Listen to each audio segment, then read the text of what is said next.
É com muita satisfação que eu participo desse encontro daqueles que defendem o homeschooling, que defendem o futuro de suas crianças, o futuro da educação, sobretudo tendo em vista a ameaça gravíssima que pesa hoje em dia de corromper as crianças, às vezes antes mesmo de ter seus primeiros contatos com a vida. Eu não sou especialista na matéria. Eu aceitei com muita satisfação o convite do Wesley, a quem eu felicito para a organização desse evento, com pessoas representativas do Brasil inteiro, porque, na medida que eu fui tomando conhecimento dos problemas, das escolas, etc., e certas ameaças, eu fui explicitando a gravidade do fato.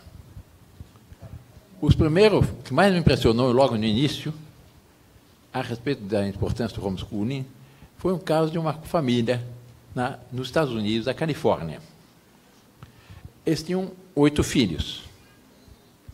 Por causa da corrupção nas escolas, eles não mandavam os filhos aos colégios, às escolas, por causa da droga, etc., etc., etc. As senhoras e os senhores sabem, infelizmente, o que corre nessas escolas. E ensinavam os filhos em casa. Mas, naquele tempo, nos Estados Unidos, era absolutamente proibido o homeschooling. Era crime. Uma noite, raio em céu sereno, chega a polícia e confisca os 8 filhos e, com um mandato de prisão, caçando o partido-poder, e distribui os filhos em outras famílias, sem informar os pais quem eram.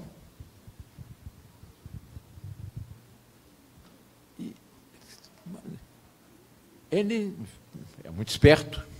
Depois de algum tempo, conseguiu, aos poucos, localizar onde estavam os filhos. Marcou com os filhos um encontro no entardecer, no anoitecer, um encontro numa praça, e dos 8 chegaram 6. 2, não sabem por que razão, não apareceram. Ele esperou meia hora, 40 minutos, 50 minutos, com receio que houvesse uma denúncia qualquer. Ele acabou tendo que fugir com 6. E fugiu para o Canadá. Ficou 18 anos no Canadá sem poder voltar aos Estados Unidos pelo crime gravíssimo de ter sequestrado seus filhos. Foi o primeiro fato que me chamou muita atenção para esse problema. Depois disso, eu estive algumas vezes nos Estados Unidos e fiz algumas conferências para grupos de homeschooling no sul dos Estados Unidos. E o que era interessante é com famílias sérias, conservadoras, as crianças inteiramente equilibradas. Eram católicos, não se espantem, monarquistas, nos Estados Unidos, porque não acreditavam mais naquelas todas as demagogias republicanas. E eu fiz algumas palestras e vi o seguinte: há uma diferença dessas crianças que estudam em homeschooling e das que não estudam em homeschooling. E hoje em dia, nos Estados Unidos, praticamente toda a parte é permitido o homeschooling. E está se generalizando. Hoje, nos Estados Unidos, se calcula que tem mais 2 milhões de crianças estudando homeschooling. E o mais espetacular é que, na medida que essas crianças agora estão chegando os primeiros alunos de homeschooling nas universidades, são todos os primeiros prêmios. A Universidade de Harvard, que é uma universidade famosíssima, procura selecionar e convida para participar de estudar em Harvard os alunos da homeschooling, porque são muito mais cultos, muito mais equilibrados psiquicamente, muito mais preservados moralmente, e eles veem nisso algo muito interessante. Nos seminários norte-americanos, também, grande número, hoje também estão oriundos do homeschooling, que começou pouco tempo atrás, não tempo atrás. No seminário, por exemplo, da cidade de Harrington. Harrington é uma cidade que faz parte da grande Washington. E é onde mora a classe A mais A dos Estados Unidos. A parte mais selecta de Washington é Harlington. Como aqui somos São Bernardo, São Caetano, só que lá é um bairro à parte em que mora... Bom, 30% das vocações dos seminários vêm de homeschooling. Em Filadélfia, 20% dos seminários vêm de homeschooling. E assim por diante. Quer dizer, o sucesso do homeschooling é realmente muito grande. E a gente vê uma realidade do mundo atual. Eu não sou pessimista. Eu sou muito severo para o dia de hoje e de amanhã. Mas eu vejo com muita esperança o dia depois da manhã. Há algo de novo nascendo. As pessoas estão, por usar a expressão, estão caindo na real. Estão vendo que essas utopias todas levam a um desastre. Nos Estados Unidos, por exemplo, outra coisa, além de permitir um homeschooling, estão voltando às escolas, em que de um lado estão os meninos, do outro lado estão os meninos. Chegaram com óbvio que o menino é diferente da menina. Todo modo de ser da menina é diferente, os interesses dela são muito diferentes. Eles fazem uma série de testes muito interessantes. O americano é muito prático, eles, qualquer coisa eles testam. Então, puseram uma dessas salas, que um vírus só se vê de um lado. Havia duas salas, de um lado e outro.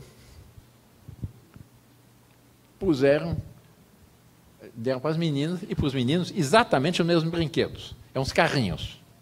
Os carrinhos que as crianças brincam. Eu, quando era menino, gostava muito, aliás. Bom, e observaram qual é a reação dos meninos. Os meninos pegavam um carrinho, corriam, faziam um carrinho, se empurravam, davam uma trombada, e toda espécie de travessuras. As meninas não, pegavam os carrinhos, limpavam com cuidado, deixavam bem lustrosos, punham um ao lado do outro, ordenavam, etc. É natural. Essa é a boa ordem, não posso poder na criação. Às vezes, eu dou um outro exemplo, não sei se vou chocar alguém aqui na sala. Coisa americana também. Mas interessante. A respeito de música. Pegar uma caixa grande, dividir a caixa em dois, fez um buraquinho, assim, desse tamanho, mais ou menos, entre uma caixa e outra, puseram um alto-falante de um lado e um outro alto-falante do outro. E puseram 10 rachinhos de um lado e 10 rachinhos do outro. E ligaram de um lado música clássica, Mozart, e do outro lado rock. Depois de 5 minutos, estavam 20 ratinhos ouvindo a música clássica e fugindo do rock. Quer dizer, há qualquer coisa seguinte, a natureza humana gosta das coisas proporcionais, Deus nos fez assim. Bom, depois dessa introdução, eu entro um pouco mais na matéria. Eu vejo o caos da educação atual. Ainda ontem estava lendo um artigo numa revista, não me recordo se era Isto É, se era Veja, ou se era o que revista era, mas sobre o caos do ensino atual. E eu vejo também uma tendência do Estado de querer monopolizar o Estado. Algum tempo atrás, os mais jovens, os mais jovens talvez não conheçam esse fato, não se lembrem disso, mas havia um governador péssimo no Rio de Janeiro, que é o Leonel Brizola, e que construiu os célebres brizolões, que é uma série de prédios modernos, de um mau gosto requintado, em que ele se vangloriava que era um colégio que as crianças podiam ficar o dia inteiro. Foi um desastre. E é uma coisa errada. Para introduzir o assunto, eu entro num outro dado, um outro fato histórico, que os mais jovens talvez não tenham pego essa fase, que foi a queda da cortina de ferro.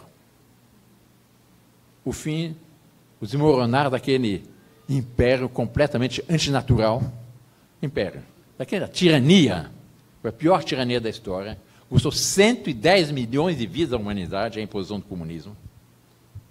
Mas havia um escritor, talvez muitos senhores já tenham ouvido falar, Solzhenitsyn, que escreveu o célebre livro O Arquipélago Gulag, que descrevia as prisões do regime comunista. E ele conseguiu receber o Prêmio Nobel de Literatura, e com isso conseguiu sair, ainda quando aqui era regime, a tirania comunista. Ele deu uma entrevista num jornal em Paris, chamado Libération, um jornal de esquerda, em que ele dizia uma coisa muito interessante, que eu nunca mais esqueci. Dizia ele que o pior que o comunismo fez foi a destruição da família. Ele dizia o seguinte: não adianta imaginar-se que restaurando a economia social de mercado, a livre iniciativa, a propriedade privada, iam resolver os problemas russos. O pior é que destruíram a família. E que, enquanto não restaurar a família, e ele dizia, entrevistava em francês, família, quando eu falo em família, eu entendo le foyer, o lar, não há solução para problemas russos. E ele ia mais longe. Dizia, o lar, não no sentido apenas a casa, etc., mas o lar em que o salário do marido seja o suficiente para sustentar toda a família, que as crianças vão à escola durante um período, mas no segundo período do dia necessitam da presença da mãe. É absolutamente indispensável. E que, enquanto não se restaurar isso, não há solução para problemas russos, para a sociedade russa. E nós estamos vendo hoje ainda o grau de alcoolismo, de drogas, de degenerescência na sociedade russa, os que jornais não publicam muito, porque agora resolveram apresentar o grande herói dos dias atuais, o Putin, que na realidade era um criminoso, que era da KGB, das polícias secretas. Enquanto não se restaurar isso, não há solução. Exatamente eu vejo na questão do homeschooling uma volta, não diria uma volta, uma restauração da ordem natural. Que a tendência é de que assim, os primeiros responsáveis pela educação são as famílias. Eu digo uma coisa que as pessoas, quando digo, levam um choque. Um dos erros gravíssimos do Brasil, qual é? A existência do Ministério da Educação.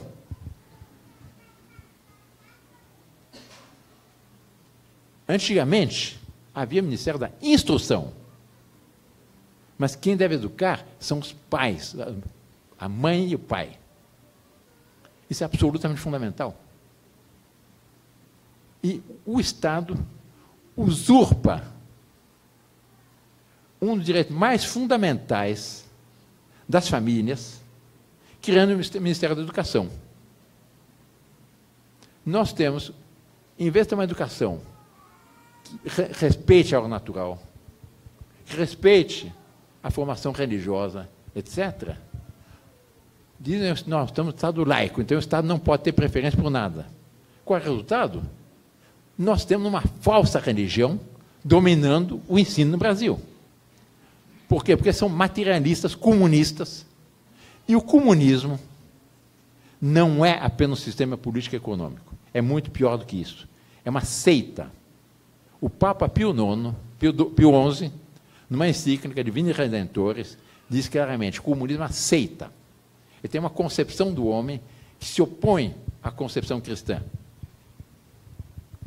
E o que eles procuram fazer nas crianças é exatamente criar as crianças num ambiente em que eles não têm a ideia de Deus. O Estado usurpa o mais sagrado direito das famílias. O Papa Bento XVI ainda dizia assim: há 3 pontos que são inegociáveis que um católico, qualquer pessoa que tenha uma formação religiosa, não pode aceitar, não pode renunciar. Que é a vida, da concepção à morte natural, o casamento entre um homem e uma mulher, não há outro, e o direito dos pais à educação dos filhos. É inegociável, nós não podemos aceitar. Nós não podemos aceitar um Estado opressor que usurpa esse direito das famílias. E o resultado, nós temos, o resultado qual é? É o materialismo atual. Não se ensina não se fala da existência de Deus. Ora, todo homem necessita ter um absoluto. Ele precisa cultuar a Deus. Ele precisa conhecer, saber que existe um Deus criador, um Deus infinitamente sábio, um Deus infinitamente bondoso, misericordioso, mas também justo.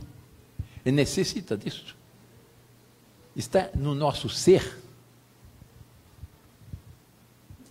Qual é o resultado? Nesse estado laico, em que não se fala de Deus, os jovens, sem essa formação,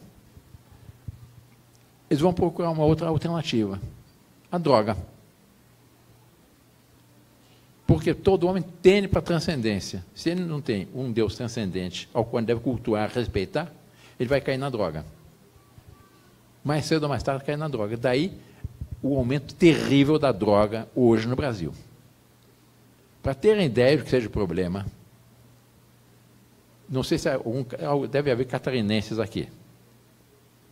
Bom, em Santa Catarina, eu sou muito amigo do Corregedor de Justiça de Santa Catarina. O Corregedor de Justiça é aquele que trata do Ministério Público, que controla os procuradores. Portanto, toda a parte de crimes parta por eles. Em Santa Catarina, 50% dos crimes são por causa da droga. Dos outros 50%, 50% é narcotráfico. Quer dizer, 75% do crime é a droga. Isso é uma epidemia que só vem se agravando. Enquanto não se restaurar uma civilização cristã, não há solução para esse problema. Eu não sou a favor da liberação da droga. É uma loucura. Mas não adianta só a polícia perseguir. Se não houver uma restauração, uma civilização cristã, uma restauração da cristandade, não há solução para o problema da droga.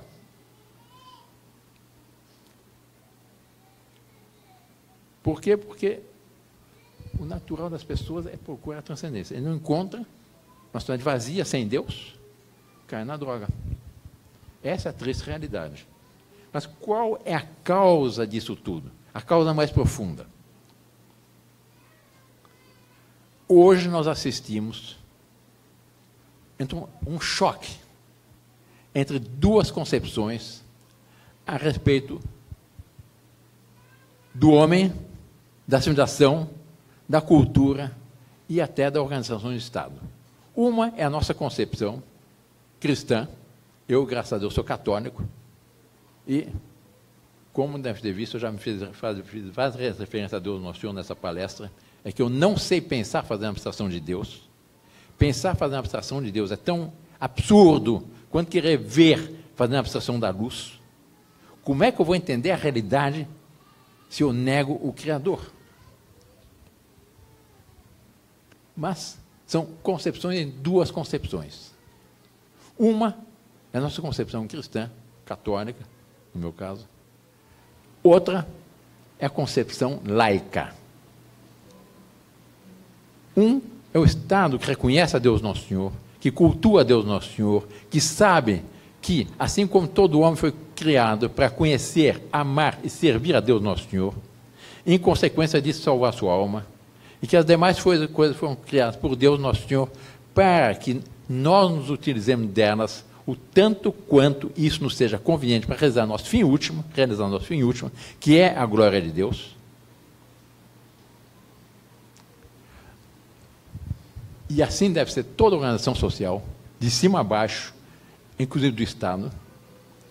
Enquanto não se reconhecer isso, nós caímos no Estado laico. Não, o Estado tem que ter uma posição equidistante, não pode ter preferência nenhuma. O resultado que é, o Estado laico é o Estado ateu. Dizem que o fenômeno, o feminino de ateu é à toa. Mas nós temos esse choque dessas duas concepções. Na nossa concepção, o homem é criado à imagem e semelhança de Deus. Do fato de nós sermos criados à imagem e semelhança de Deus, nós somos livres e inteligentes. Desse fato se deduzem as regras fundamentais para a organização social, política e econômica de uma nação. Do ponto de vista social, fundamentalmente a família. A célula básica da família, do Estado, de uma nação, não é o indivíduo, é a família. Foi um artifício revolucionário dos iluministas criar a ideia do indivíduo. Dividiam a família. De um lado, o marido vota num partido, a esposa vota no outro. O marido tem uma conta bancária, a esposa tem outra. Está dividida a família. O sentido tradicional de família, não. É um só corpo, uma só carne. Estão unidos no serviço de Deus. Estão unidos no serviço dos filhos, na defesa dos seus filhos. É a família. Do ponto de vista econômico e social, são os 3 princípios básicos de qualquer economia sadia. A livre iniciativa, a propriedade privada e o princípio de subsidiariedade, que é o Estado só deve fazer o que o conjunto da sociedade não for capaz de fazer por si. Isso é um princípio, aliás, defendido pela sociologia católica. Quer dizer, um órgão superior só deve fazer o que o inferior não for capaz de fazer por si. Por quê? Porque a vitalidade de uma nação vem de baixo para cima, vem da vitalidade do seu povo, e seu povo virtuoso. Assim como a vitalidade de uma planta vem da terra fértil, assim também de uma nação. O Papa Bento XVI tem uma afirmação que eu gosto muito, que é que nós não necessitamos, está na encíclica, já não digo qual, Deus Caritas Est, ele diz, nós não necessitamos de um Estado que esteja querendo regulamentar toda a nossa vida. Eu não sei se há outros advogados aqui que estudaram direito como eu, mas um dos pontos que nós aprendemos na faculdade de Direito é exatamente plurima lex pessima res publica. Quanto maior o número de leis, pior a coisa pública. Respeite a lei de Deus, o resto se resolve. Santo Agostinho, um dos grandes pensadores, ele tem um livro que é a Cidade de Deus, Cidade do Homem. A cidade de Deus é exatamente a cidade que os homens reconhecem criaturas de Deus, foram criadas à imagem e semelhança de Deus, e que eles existem para conhecer, amar e servir a Deus Nosso Senhor, e servir a Deus Nosso Senhor. E, na medida que todos e cada um, porque cada um de nós é chamado a refletir uma perfeição de Deus, na medida que cada um de nós possa realizar a sua vocação, vocação vem de vocare, ele é chamado por Deus, um é chamado a ser advogado, outro é chamado a ser engenheiro, outro é chamado a ser fazendeiro, outro é chamado a ser marceneiro, outro é chamado a ser pintor, mas cada um é chamado, Deus Nosso Senhor, na sua infinita sabedoria, ele chamou a todos, cada um, a realizar um aspecto das suas perfeições. Daí, nós sermos também contrários ao igualitarismo. Eu confesso que fiquei escandalizado vendo o último documento da CNBB, que saiu agora uns dias atrás, e digo que nós temos que caminhar para o igualitarismo. Isso é comunista. Qual é a realidade sobre a questão da igualdade? Vamos nos entender sobre esse ponto. Nós somos todos filhos de Deus. Portanto, na nossa essência, nós somos iguais, filhos de Deus. Mas, nos acidentes, a cada um Deus, Nosso Senhor, deu atributos diferentes. Um é mais inteligente, um é mais tende para uma profissão, para outra, etc. Nos acidentes, nós somos diferentes. E a beleza da sociedade está exatamente nessas diferenças, que devem ser proporcionais, harmônicas, hierarquizadas e complementares, exatamente como a nota de uma sinfonia, em que as notas musicais são harmônicas, hierarquizadas e complementares.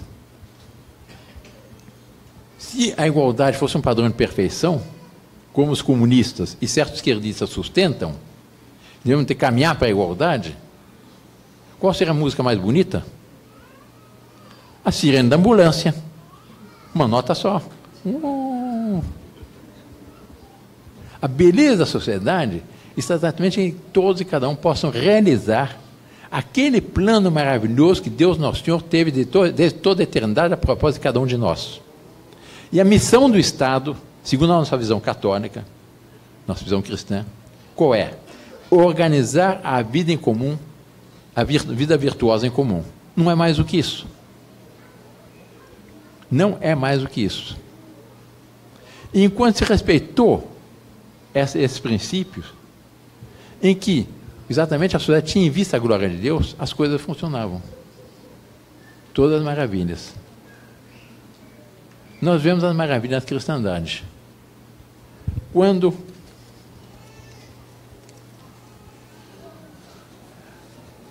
vamos comparar a obra da cristandade com relação às outras, os não cristãos, é incomparável. No tempo do nosso Senhor Jesus Cristo, 2/3 da humanidade eram escravos. Foi a igreja que, pela caridade cristã, aos poucos, foi promovendo a libertação dos escravos. No auge da cristandade, não havia mais escravos. As mulheres eram desprezadas. Foi a igreja que soube mostrar o valor da mulher na sociedade. A importância da mulher como complemento do marido. E não há nenhuma mulher mais cultuada na história da humanidade, nunca haverá, do que a Santíssima Virgem.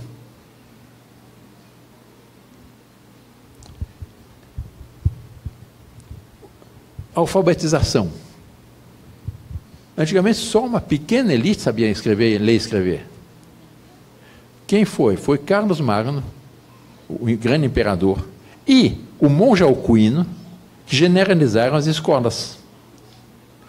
Até no tempo dos romanos, falam tanto da cultura romana, etc., se escrevia. Aqui nós temos um professor de latim, onde é que está ele, que eu estava conversando com ele há pouco. Bom, está lá no fundo. Esse professor de latim pode me confirmar. Mas antigamente, no latim antigo, as letras eram todas maiúsculas e não separavam as palavras. Foi o monge Alcuino que, na criação dessas escolas, feitas para educar, para instruir aos filhos dos nobres, os filhos dos burgueses, os filhos dos camponeses, que ele estabeleceu as regras da ortografia moderna. Letras maiúsculas e letras minúsculas. Vírgula, ponto, ponto parágrafo, ponto e vírgula. Foi Alcuino. Foi um progresso da igreja. Antigamente não havia hospitais. Foi a igreja que criou os hospitais. As primeiras noções de higiene. Aqui no Brasil, todos devem se lembrar, ainda há as Santas Casas. Mas hoje caiu na mão do Estado, caiu na mão do SUS. Então, a tragédia atual da saúde pública no Brasil. Mas as pessoas que têm um pouco mais de idade, como eu, devem se lembrar das Santas Casas, com as Irmãs de Caridade, aquele tudo limpíssimo. E as pessoas doentes eram tratados pelas Irmãs de Caridade, pelos enfermeiros, etc., como irmãos em Nosso Senhor Jesus Cristo. Eles viam naquele doente um outro Cristo. E 75%, 80% da saúde pública é gratuita pelas Santas Casas. Eu passei toda a minha vida, na minha infância, numa cidade do interior, de região de fronteira agrícola, no norte do Paraná. E eu me lembro da Santa Casa. Não havia pobre que não fosse recebido nas Santas Casas. Não havia pobre que não fosse tratado. E aquela Santa Casa, com aquelas Irmãs de Caridade, aquele hábito muito bonito, aquele chapéu das Irmãs de Caridade, que é aquele bico, com um carinho, com uma bondade. Nós tínhamos uma fazendinha lá. Quantas vezes o papai levava o filho de um empregado, um colono, que o homem ia dar luz, ou tinha uma doença qualquer, uma apendicite. O papai levava para as Santas Casas, Às vezes nós íamos visitar essas pessoas doentes na Santa Casa, tudo perfeito, tudo limpíssimo. E as crianças e as pessoas doentes se sentiam acolhidos. Não era como hoje em dia nesses hospitais modernos, que a pessoa é uma peça de uma máquina. Vai para a UTI, tem 50 fios ligados, tem não sei quantas luzes assim, mas o mais importante, que é dar um conforto de alma, está esquecido. Por quê? Por causa da sociedade laica, sociedade sem Deus. Nós temos um Estado que teve a pretensão de organizar a vida fazendo a abstração de Deus. Os leprosários. O leprosário também foi uma criação da igreja. Antigamente os leprosos eram tratados com uma mantilha de cães, em que eram expulsos das cidades, porque é uma doença contagiosa. Foi a caridade cristã que os acolheu, os leprosários, por pessoas que sabiam que mais cedo ou mais tarde iam se contagiar pela lepra, que era incurável naquele tempo, e que lhes dizia o seguinte: meus filhos, tenham confiança.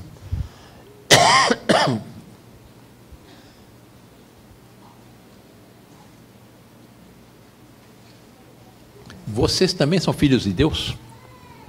Aceitem essa cruz, aceitem essa provação, porque no céu essas chagas todas brilharão. Não só estarão curadas, sanadas, mas brilharão. E se aceitarem a cruz, brilharão ainda mais. Terão uma glória especial no céu por terem aceito esse sofrimento. E assim por diante, todas as coisas que nós temos, as universidades, a criação da igreja. As primeiras foram de Pádua, de Coimbra, de...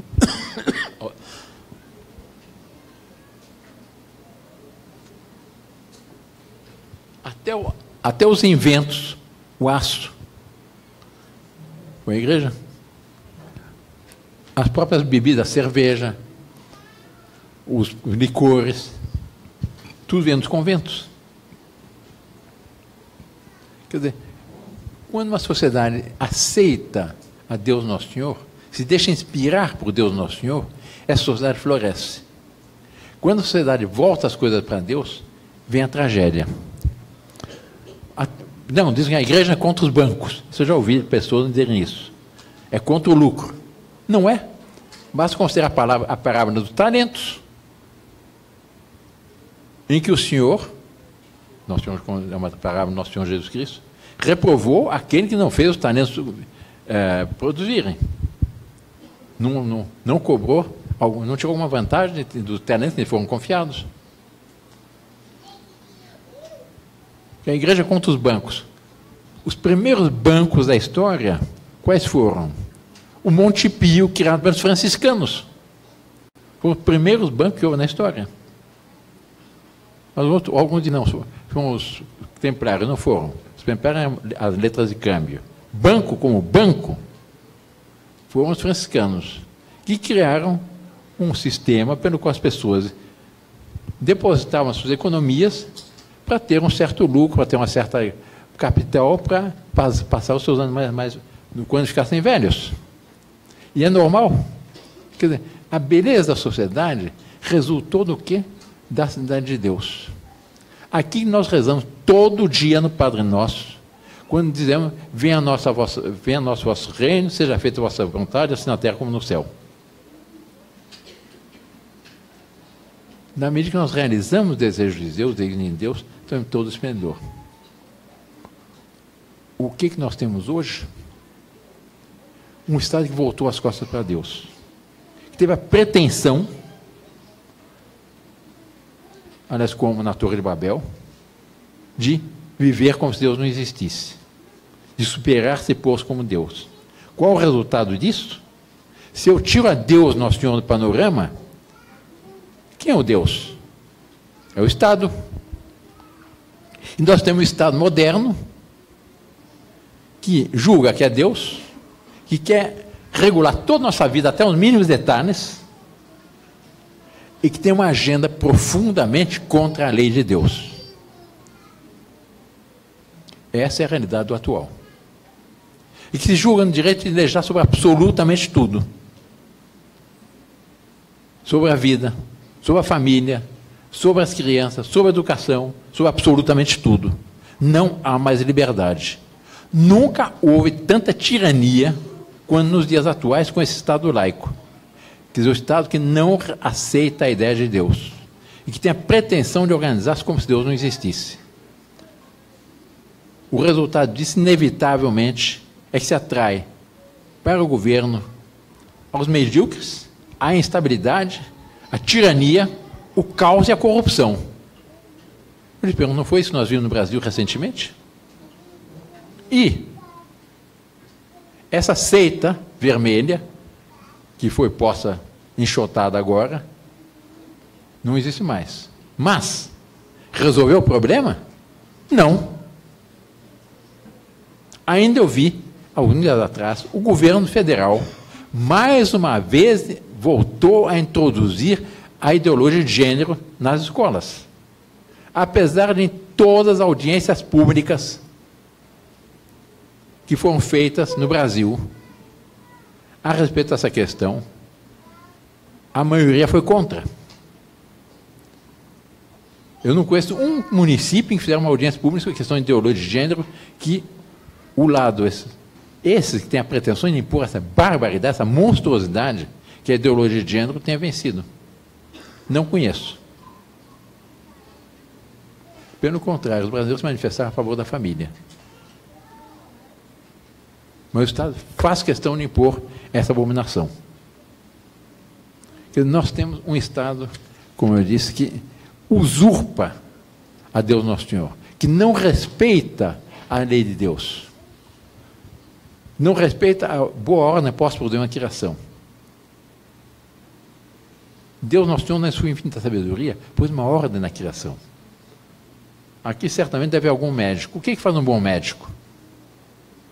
Ele observa o organismo humano como Deus o fez. Ele estuda aquela realidade. Ele admira essa realidade do organismo humano. Ele ama essa realidade. E ele, como bom médico, o que ele faz? Dá um remédio para a pessoa voltar à saúde. Ele não vai inventar uma nova, fazer uma reforma agrária no organismo humano. Por quê? Porque o coração é latifundiário. Não. Ele vai manter o equilíbrio. Exatamente quando se respeita a lei de Deus, se mantém esse equilíbrio. E há uma questão muito bonita. O direito natural, a lei natural. Está na Sagrada Escritura. É a lei escrita pelo dedo de Deus na alma do homem. Todo homem tem impresso no seu ser uma ideia de bem e de mal. Ele depois pode se corromper, esquecer essa ideia, mas está impresso no seu ser.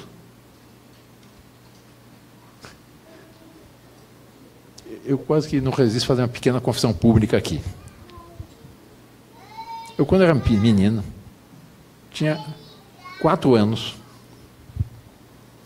e meu pai tinha uma coleção de selos, dava meus irmãos mais velhos uns selos mais bonitos. E para mim, que era bem menino, com 4 anos, dava uns selinhos feinhos. Pequeninos, feios, sem graça. E eu já discernia que os meus irmãos eram mais bonitos. Um dia meu pai saiu com os meus irmãos mais velhos, e eu fiz uma coisa péssima, roubei. Nunca ninguém tinha me dito que não podia roubar. Mas depois ficou com tanta vergonha, pelo que eu tinha feito, que eu fiquei escondido o resto do dia atrás de uma poltrona, de um sofá, aliás, com vergonha de mim mesmo. Antes que meu pai chegasse, minha mãe chegasse de volta, fiquei a tarde inteira escondido, de vergonha do que eu tinha feito. Por quê? Porque estava impresso no meu ser.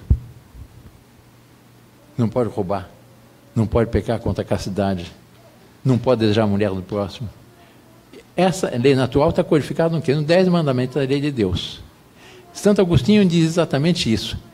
Imagine uma cidade, uma região, uma nação, em que os seus habitantes respeitem os 10 mandamentos da lei de Deus. Que problemas haveriam? Seria o que nós rezamos no Pai Nosso todo dia, venha a nosso vosso reino, seja feita a vossa vontade, assim na terra como no céu. E o que nós temos exatamente hoje é o contrário. É um Estado que usurpa e que quer impor algo que seja profundamente contrário à ordem natural, profundamente contrário aos direitos de Deus e aos direitos humanos, que não são os direitos humanos da Revolução Francesa, mas são aqueles direitos que resultam da boa ordem posta por Deus na criação. Resulta do fato de nós sermos filhos de Deus. Esses são os únicos direitos verdadeiros. Não é uma invenção desses revolucionários. E nós não devemos caminhar para uma ideia igualitária. Nós queremos caminhar uma ideia no qual haja exatamente esse respeito mútuo, resultante da caridade cristã. A única possibilidade de um equilíbrio social, qual é?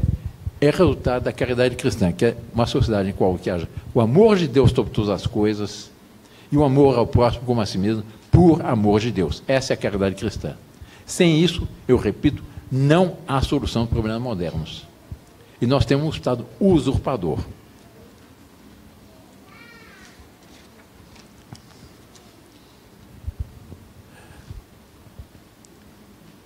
Hoje, o Estado confisca os filhos. Primeiro que é uma situação pela qual o marido e a mulher têm que trabalhar para evitar a miséria. E eu vejo a toda concepção, os tais brizolões do Brizola, é o quê? O Estado tem que tomar conta das crianças. Eu vejo aqui em São Paulo, apresentando como um grande progresso, o que eu acho uma imensa tragédia, é que junto a todas as estações de metrô, estão fazendo creches. Então a criança mal nasce,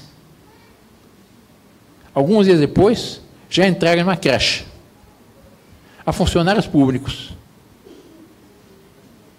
E as crianças, muitas vezes, antes de ouvir falar pela primeira vez a palavra de Deus, já estão ouvindo barbaridades dos funcionários públicos que estão tratando as crianças nas creches.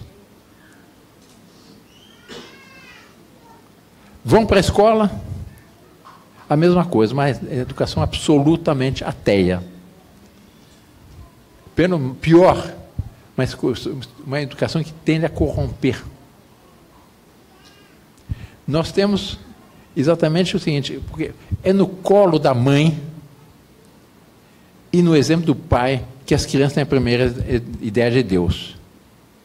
Porque a primeira coisa que passa na cabeça de uma criança, na medida que ela vai tendo uso da razão, é que ela sente que ela é contingente, que ela necessita de um ser que a transcenda e que a completa. O professor Pinicol de Oliveira, citou-se aqui o Instituto Pinicol de Oliveira, do qual me honra de fazer parte, ele contou um fato muito bonito da sua infância. Ele dizia que quando ele começou, primeiros movimentos do uso-razão, ele sentiu essa contingência, que ele necessitava de algo que completasse. E ele via na sua mãe, que era extremamente bondosa, esse complemento. Esta mãe, chamada Lucília Correia de Oliveira, em vez de ter um movimento egoísta, como que é legítimo egoísmo materno, vendo esse movimento de alma dele, que a procurava quem o completasse, e via nela esse complemento, ela teve o seguinte ato de heroísmo. Dizia, meu filho, você procura em mim, não vem de mim.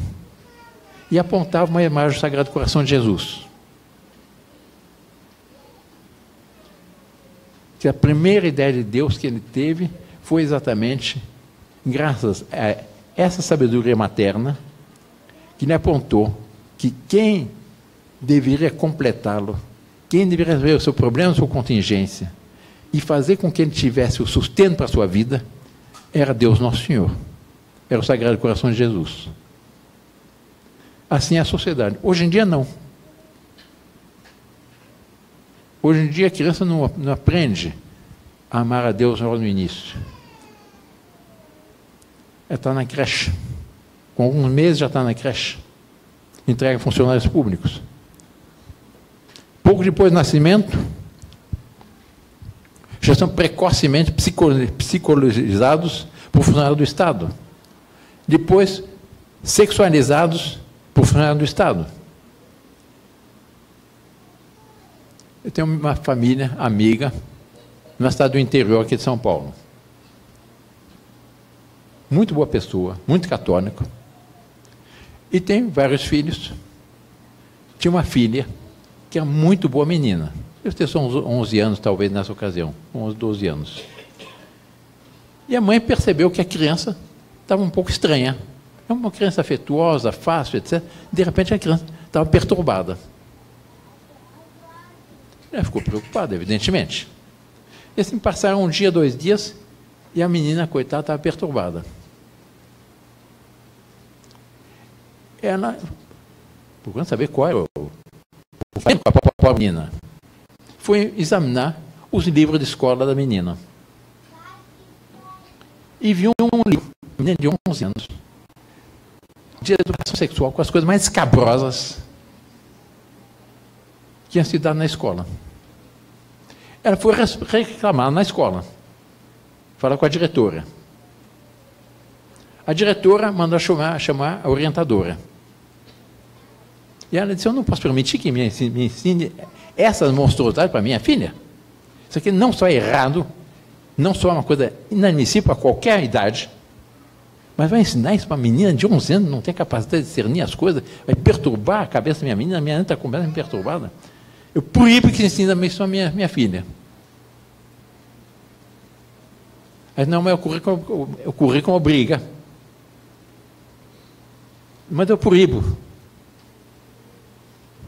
Aí a orientadora disse, não, senhora, se proibir, nós vamos denunciar a senhora o conselho tutelar e vamos caçar o pacto do poder. Se isso não é tirania, eu não sei o que é tirania. E assim, esse não é um caso único, porque isso é generalizado no Brasil inteiro. Me mostraram um tempo atrás, aqui tem uma pessoa de Cascavel que veio falar comigo, há pouco. Não era de Cascavel, era de Toledo. Um manualzinho de educação sexual distribuído na escola em Toledo. Aliás, um grupo de amigos nossos fizeram uma campanha e conseguiram que a Câmara Municipal proibisse esse livrinho maldito. Mas as coisas mais escabrosas que eu tenho 77 anos, coisa que eu não sabia que existisse, esse tipo de corrupção. E não preciso saber disso para realizar na vida. Isso faz parte do currículo. Agora, introduziram a ideologia de gênero. O governo federal, apesar de isso ter sido reprovado praticamente